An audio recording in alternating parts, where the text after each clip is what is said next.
I'm the wrecking ball, tearing up the scene. Got my YouTube channel, grab a drink and paint. Unleashing art like a beast untamed. Alright guys, so we are here to do another episode of Have a Drink and Paint.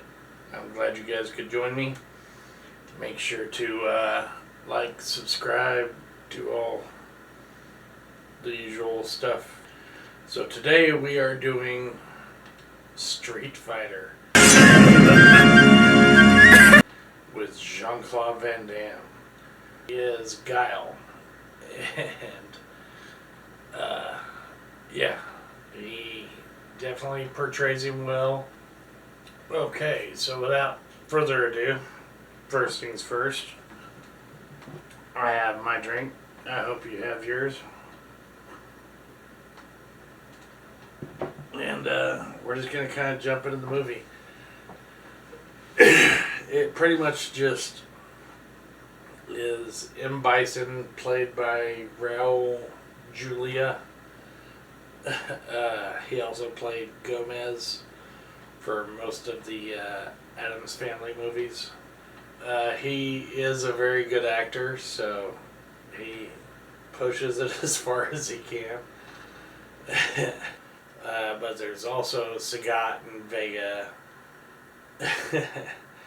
and they're kind of in cahoots together. Sagat pretty much runs the actual Street Fighter tournament that is probably 15 minutes of the movie tops.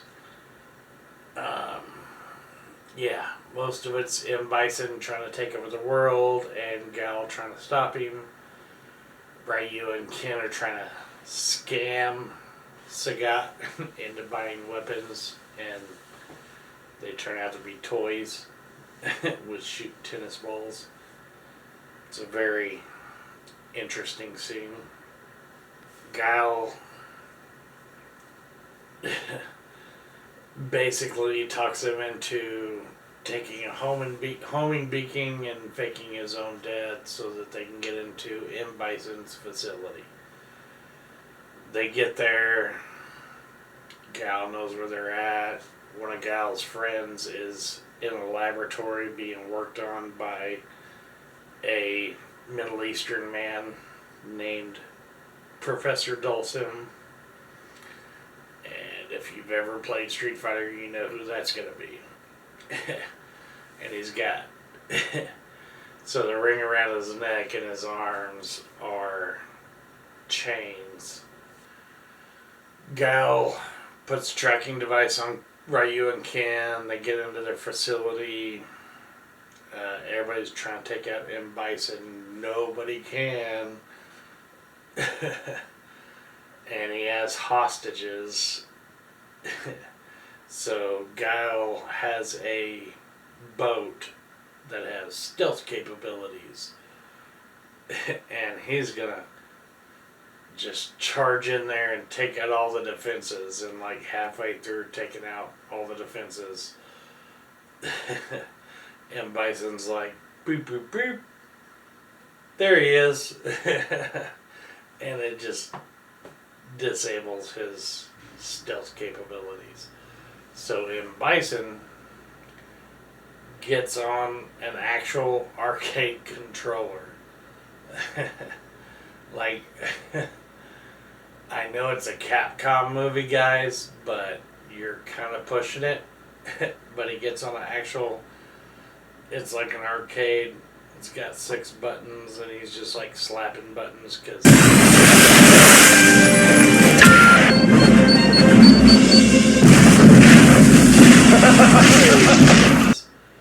of course, Raul Julia has no idea how to play video games at this point, so he's just moving the joystick and slapping buttons, and all these bombs are going off around this boat.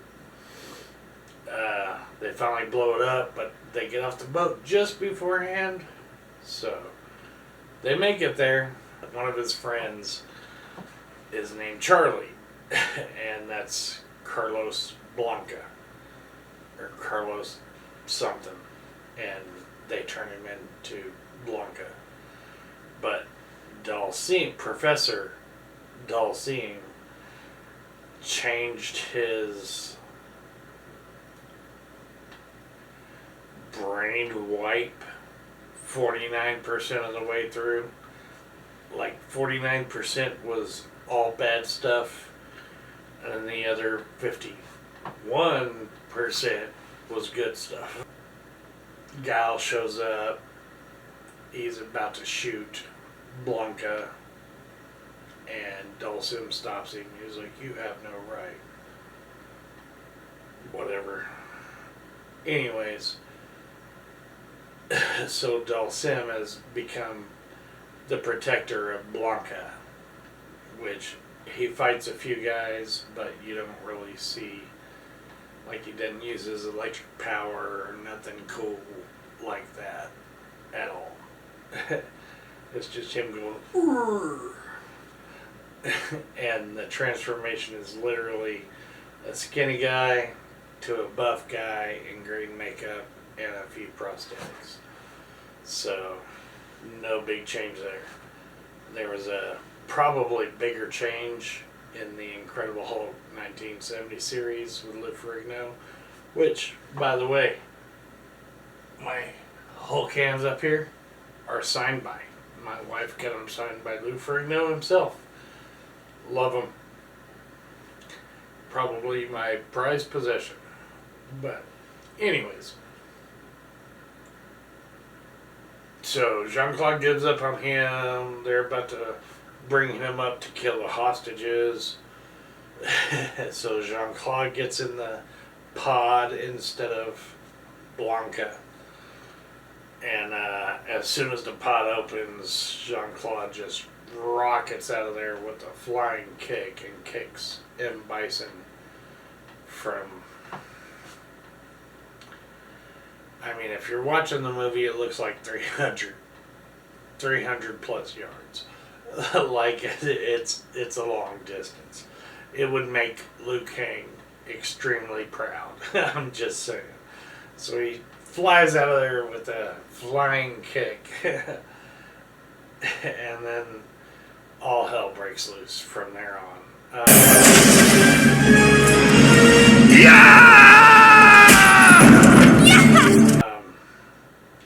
Zangief is in it, DJ's in it, Cammy's in it. Like, most of your big name characters, especially from the first one or two, are in this movie.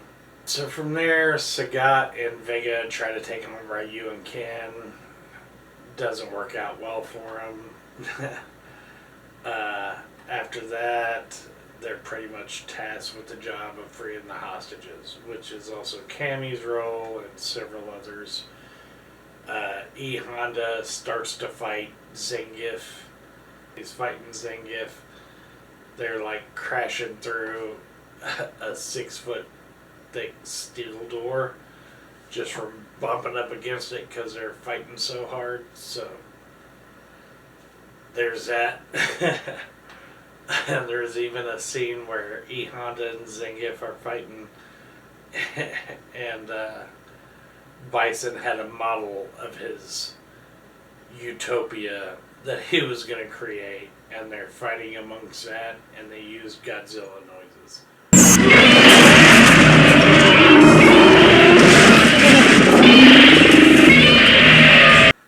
Gal and M. Bison end up having a face-off. Not face-off, just a face-off. Gal pretty much just whoops him up at the beginning. Unalives him.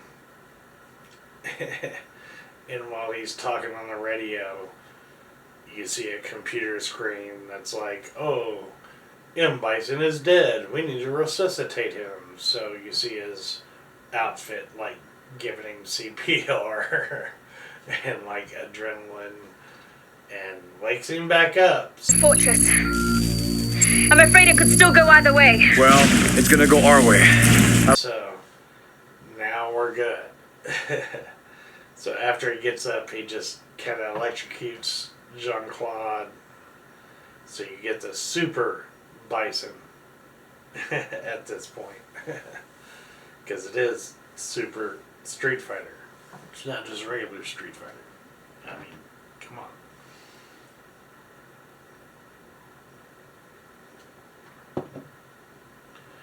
So after he electrocutes him, he talks about bioelectromagnetism or something. And that's how it levitates his platform. Like, that's what levitates my platform. And that's what levitates me. And then his boots start glowing and he raises up and starts flying to do his cool move during the game. Jean-Claude, and then comes back 2 or 3 times. And Jean-Claude's just like, oh my god, I'm so broken up and messed up. And then he does one more time, and then Jean-Claude does a roundhouse kick. Because we love the roundhouse. And after he does that, M. Bison just goes flying into a bunch of TV screens. And he's like, you're off the air, Bison. And then runs out of the room and everything explodes.